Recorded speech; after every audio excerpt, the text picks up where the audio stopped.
Hello and welcome to Cherokee Survival in Early America. My name is Brian Pfeiffer. Cherokee Indian history states that they were natives in the New World. They experienced years of surviving great historical events, which began with Western Hemisphere explorers coming to the New World, bringing sickness, cultural change, and repeatedly invading the Native American lands, along with many wars they fought in against various factions. In the later years of the 18th century, the Cherokee Indians fought side by side with the British government against the French in the American Revolutionary War. Soon after the war, the Cherokee, they signed a peace treaty with the U.S., which gave the Indians rights to their land and to their cultural beliefs. In 1819, Georgia appealed the United States to remove the Cherokee from their lands in Georgia. As attempts were made, the Indians retaliated with punishment of death. In 1828, Georgia outlawed the Indians' government to cede their own lands.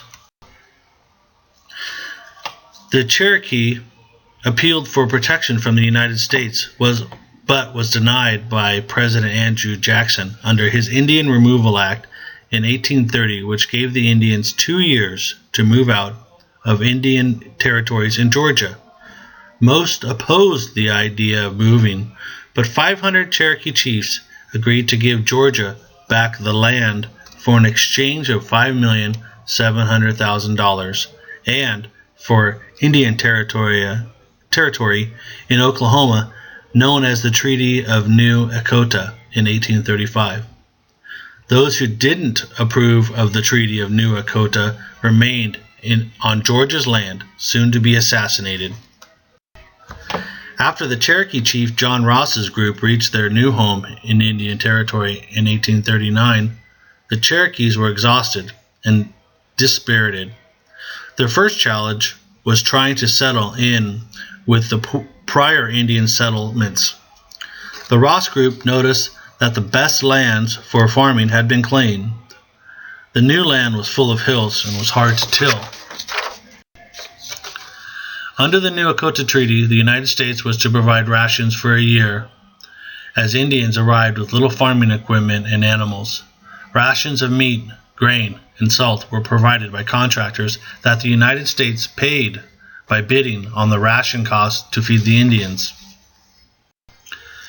Government officials weren't always present to account for the amount of rations provided to the Indians, and contractors would take advantage on providing low quality and quantity of food and still take their ticket to get paid.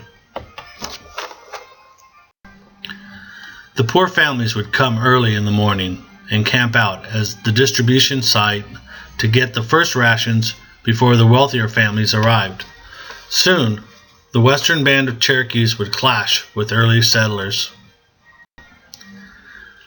The National Party had a group of men gathered to decide the fate of the treaty parties, as the Cherokees saw these people as traitors for signing the New Echota Treaty and for selling their land. Soon, assumed lists of names of traitors were written down to punish those who should suffer by death.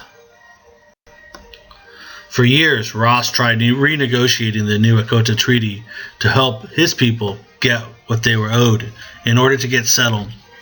Finally, the treaty was re-signed, allowing the Indians to get money to pay off debt and start their new united nation. The Cherokee nation blossomed, adopting a new constitution. They built a new capital called Tahlequah. That was also the center of their business. And they built Park Hill, which was a cultural oasis. They brought many of their cultural aspects with them: their democratic government, religion, education, and their trades. But most importantly, they continued to take with them their history. Although the Native American people were treated poorly as second-class citizens, who were seen as if they were a problem to the white settlers by being in their way, these people have for over 400 years remained a resilient force against oppression.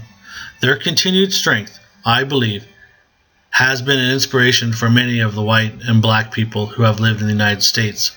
Such greats are among many, the likes of Martin Luther King and Susan B. Anthony.